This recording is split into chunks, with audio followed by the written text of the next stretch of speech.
hernia महबूब के सजदा थी करे, महबूब सजदा बुधे तो हरनिया जो आवाज भी बुधे तो उन जी बोली भी सुञाणे तो मारी निहारे चवे तो सोहना ठीक आ जेकर तो जड़ो यार हिन हरनिया जो ज़ामिना मुखे केड़ी परवाह देर कोन तो करे हरनिया के खोले तो हरनी निकरदी थी वजे अखन जाडो गायब थी वे मुजो महबूब मुस्तफा वेठो आ वो हरनी जो मालिक जेको मारी निहारे रहयो आ टाइम पूरो थियण वारो आ का खड़ी थी मुझे महबूब जे दरबार में अर्जो करे सोना तुम्हारी हरनी तका नहीं मुझे मुस्तफा फरमायो सब्र कर अकेली का नहीं दी राज खे वठी दी तू चवी तो हिकड़ी कहानाइया मां मुस्तफा तो बुधाए जय मां महबूब मुस्तफा अल्लाह जे हबीब के इश्क वारी अख सा दिठवा उन बच्चा कुर्बान कण का कदे भी देर कान कईया तू चवी तो हरनी कान है अञा इए चे बस कई इए जो निहारे त हरनी त ची रहीया मगर नंढड़ा बचड़ा ब गड खयो थी अचे उहे भी वठो थी अचे बचड़न सुधो मुझे महबूब मुस्तफा जे कदमन में पैया आवाज कण लगिया मारी परेशाना भई अकेली हुई बलर वठी आईया कदमन महबूब जंदे पैया अर्ज तो करे सोना या चवे छापे थी आवाज छाती करे मुझे महबूब मुस्तफा फरमायो अखारो इन हरनी दाह करे चयो सोना बचड़ा छड़े आई हां उनन के खीरड़ो कान प्यारे आई हां मोकलाए कान आई हां मां ओ मुजा दिल पर मुके खबरात मुजा महबूब मुजो यतीमन सा प्यार होंदो आ मुझा बचड़ा यतीम थियण वारा हन बस मुखे एतरी मोहलत वठी दे अमड़ हां दिल थी चवे तुझे हूंदे इए बचन के अकेलो किए छड़िया हिकड़ो दफो बचड़न के खीर पी प्यारे अचा बुधाए बचा त वनी जान कुर्बान थी कया ओ मारी जड़े पहरो दफो मां मुस्तफा आयस इन हरनिया जे ताहुन ते इए पई चवे सोना हाने छाती चवे अर्ज़ी करे हाने ओ मुजा सोना जड़े बचड़न के खीर प्यारण जे लावयस रोई बचड़न के जे बचड़ा तहां जी मां आई हां जल्द कयो खीर पी वठो तहां जे मां जी आखिरी मुलाकात आ बचड़न पुछो मां काडे थी वनी अर्ज़ कयम त सुनो महबूब मोहम्मद ज़मानत दई आई हां उन महबूब सा वायदो पूरो कर थी वना बचड़न चयो अम्मा जड़े तू महबूब जे हवाले पाजी जान थी करी असा जी जान के जेला असा के ब वठी हल त महबूब जे हली कदमन में कुर्बान थियो लेकिन गौर कर जय मुझे महबूब सा वायदो निभायो आ मुझे प्रिय उनके किए रंग लायो जय महबूब सवाय दो निभायो हबीब उनके रंग लायो मारी जो दिठो ये गाली ते तिया देर कर के चे सोना या हरनी बितहा के आई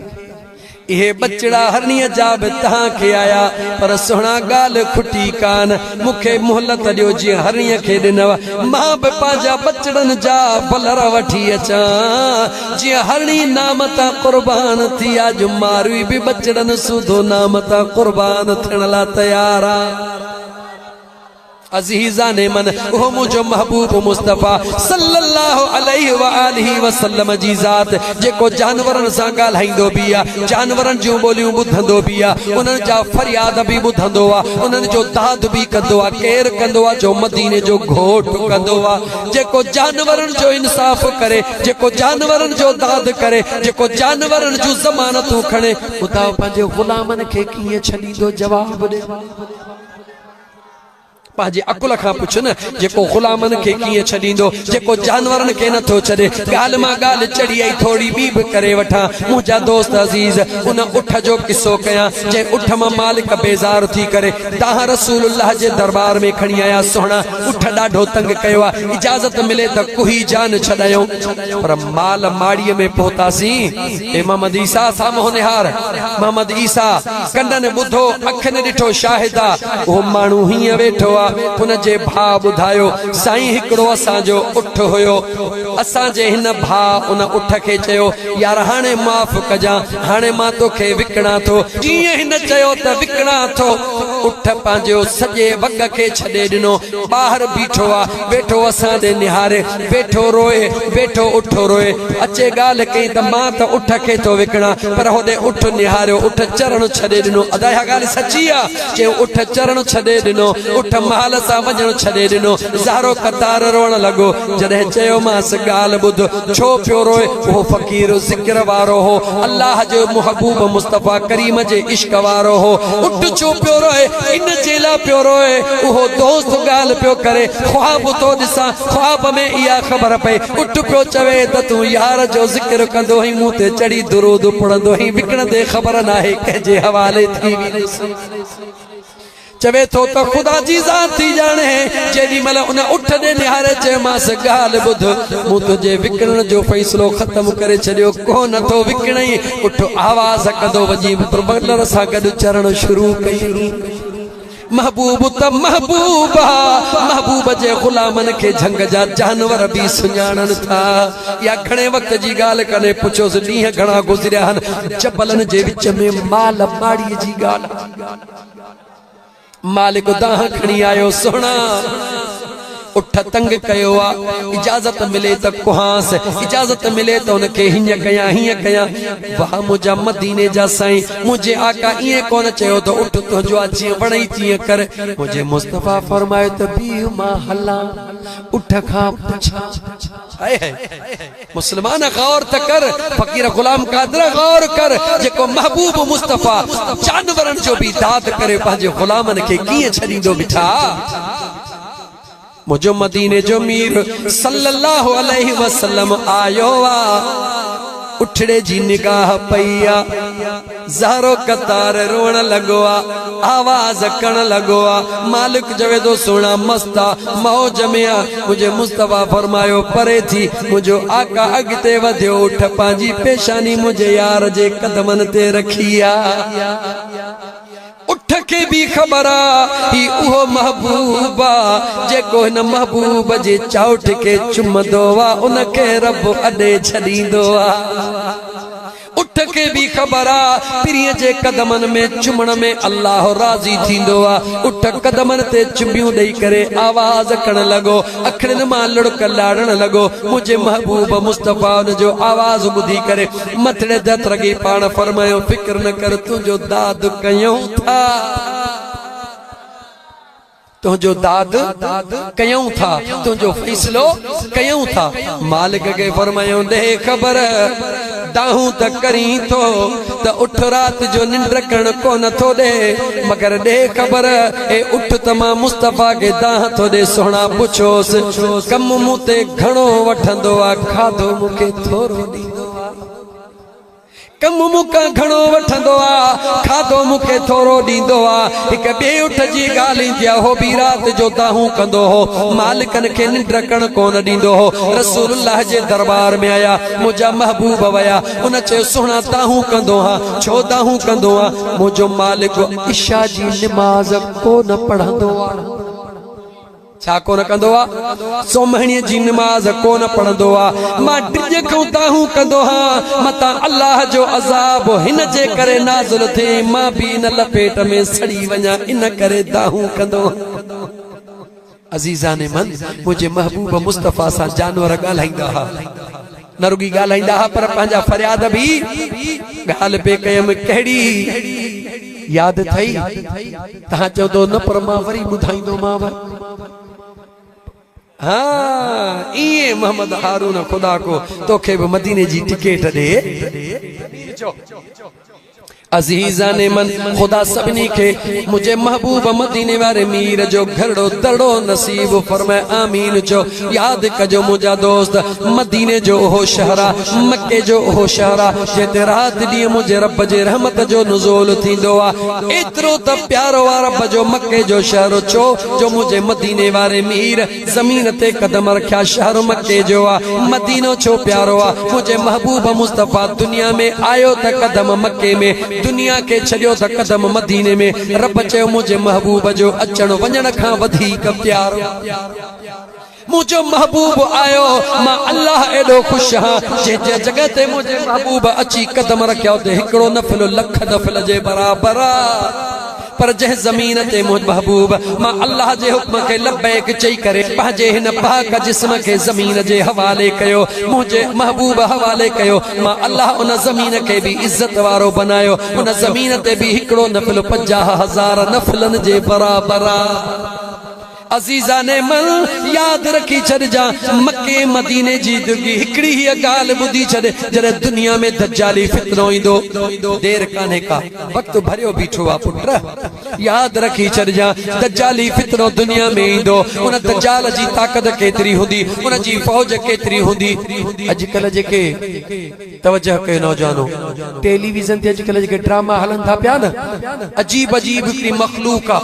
जे हथ वडा ही कंदा था अचन ॾिसंदा आहियो न ही कंदा था अचन बंदूक हण असर कान थी करे बम हण असर कोन थो करे तलवार हण असर ए ॾिसंदा हो न ही हर शइ खे चीरींदा था वञनि इहो इन्हनि छा तो ठाहियो आहे फितनो दज्जाली उन जी जॾहिं तारीख़ पढ़ी अथनि जॾहिं दज्जाली फितनो थींदो उन सां गॾु जेका फौज हूंदी उहा इन्हनि वांगुरु हूंदी माण्हूअ खे ईअं हथ सां वठी उछलाईंदा वेंदा माण्हू मारींदा वेंदा उन जे फौज खे एतिरी ताक़त हूंदी उन्हनि खे गोली असर कान कंदी तुंहिंजो बम असर कोन कंदो लेकिन मुंहिंजा दोस्त इहा फौज वॾी ताक़तवर हूंदी मगर मुंहिंजे मदीने जे साईं फरमायो न मक्के जे शहर में अची सघंदी न मदीने जे शहर में अची सघंदी सजी दुनिया ते वैरानी कदी वेंदी माण्हू मारींदी वेंदी तबाही कदी वेंदी मगर मक्के जे सरजमीन ते अची कोन सघंदा मदीने जे सरजमीन ते अची कोन सघंदा छो हुते मुंहिंजे महबूब जे आमद जा कदम आहिनि हिते मुंहिंजे महबूब मुस्तफा जा गुंबज़ खज़रा जे अंदर जिस्म मौजूद आहे रब चे तो याद रखी छड़ियो मुझे पिरीअ जे ज़मीन ते कदम रखिया उहा ज़मीन अमन वारी आहे जिते मुझे महबूब जो जिस्म अतहर मौजूद आहे उहा ज़मीन भी सलामती वारी आहे ओ दुनिया वारो अमन ऐं सलामती बेहद काने का अमन ऐं सलामती मुझे महबूब मुस्तफा जे ज़ात में मौजूद आहे जेको उन सां नी हुलाईंदो जेको पंहिंजे दिल में मुझे यार खे जाइ ॾींदो सदाई अमन ऐं सलामतीअ में रहंदो वो जेको पांजे शादिन में भी जेको न पांजे शादिन में भी मुझे महबूब मुस्तफा जा मीलाद कंदो ओ अमन सलामती में कोन होंदो छा गला गला कोन होंदो छा मुबारक अथव जो रब तौफीक ॾिनी अथव पर गॾो गॾु इहा दुआ घुर्जो त ही जन जे शादिन में मीलाद थियनि था त ख़ुदा उन्हनि खे इहा तौफीक बि ॾे त हू निमाज़ी बणिजी पवनि हू निमाज़ी बणिजी पवन शादी जी पहली रात हुजे जेडी मल सेज ता लही पांजे घर में पहुचन त सब का पहली ज़ाल ऐं मुड़स वुज़ू करे मुसल्लो विछाए करीम रब जे दरबार में पहली बरकातु नफल शुक्राने जो अदा कन त मुझा मौला तुझा लख एहसान जो असा जे जिंदगी जी जेका शुरुआत कई थई वा महबूब मुस्तफा जे मीलाद असा कई थई अजीजा ने मल जॾहिं घोट ऐं कुआर इए मुसल्ले ते वेही करे रब्बे ज़ुल जलाल जे दरबार में बरकातु नफल शुक्राने जो पढ़ी करे उन खां बाद में उथी जिंदगी जो आगाज कंदा अल्लाह कंदो उन्हनि मां जेके बचड़ा थींदा उहे दीन जा ठेकेदार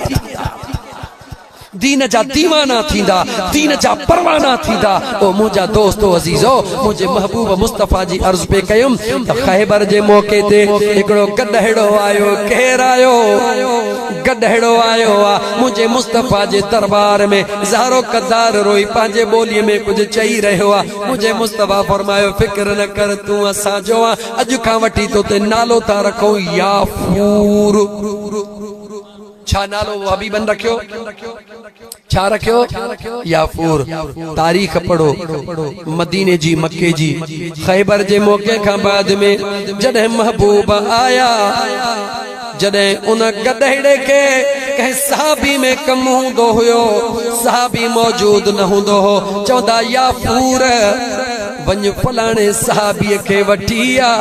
उहो याफूर वेंदो हो सहाबी जे दरवाज़े ते बीही करे उते आवाज़ कंदो हो सहाबी निकिरंदो हो ए याफूर कंध जा इशारा ॾींदो हो सहाबी समझी वेंदो हो त मुंहिंजे महबूब पैगाम मोकिलियो आहे लेकिन उन याफूर जे आखिरी पसान दे निहार जने मुझे महबूब मदीने वारे मीर अल्लाह जो अमर तस्लीम कंदे इन फानी दुनिया का मुझा दोस्त ज़ाहिरी जिस्म सा ज़ाहिरी तौर ते अलविदा चई पांजे हकीकी रब सा मिलियो आ उन याफूर देर ही कान कया पांजे पान के खूह में खणी फिटो कयो कादे फिटो कयो आ गला गला कादे फिटो कयो आ ओ याफूर जो इहो प्यार आ त जह पिरीअ जे ला जिंदगी पियो गुजारिया जॾहिं पिरीअ न अखियुनि जाॾो ॾाहे त जिंदगी छा कंदी गडो गड हिकड़ो बियो सहाबी नालो अब्दुल्लाह बिन जुबैर नालो चाहे अब्दुल्लाह बिन जुबैर मुझे मुस्तफा करीम जो सहाबिया जे दियाड़े मुझे महबूब मदीने जे घोट सल्लल्लाहु अलैहि वसल्लम इन दुनिया के अलविदा चयोआ ज़ाहिरी जिस्म सा उन दीह का वठी उन सहाबी अखियों कोन पियो पटे रात दीह रोए पियो अल्लाह का दुआ घुरी रहियो ओ मुझा मौला हाणे अखिन मा मुझो नूर खत्म कर मां अखियों पटिया त कुछ भी न दिसा अखियों पटिया त कुछ भी न दिसा रोई रहियो दुआऊं घुरी रहियो रब उन जी दुआ कबूल कई नूर वारो नूर खां नाबीन थी वयो जदे दुनिया चयो अब्दुल्लाह है छा कयई चवे तो गाल बुध जदे अखिन सा दिल पर जो दीदार कंदो साणे अखियों वरी बियन खे कीअं दिसंदे सहाबा जो इश्क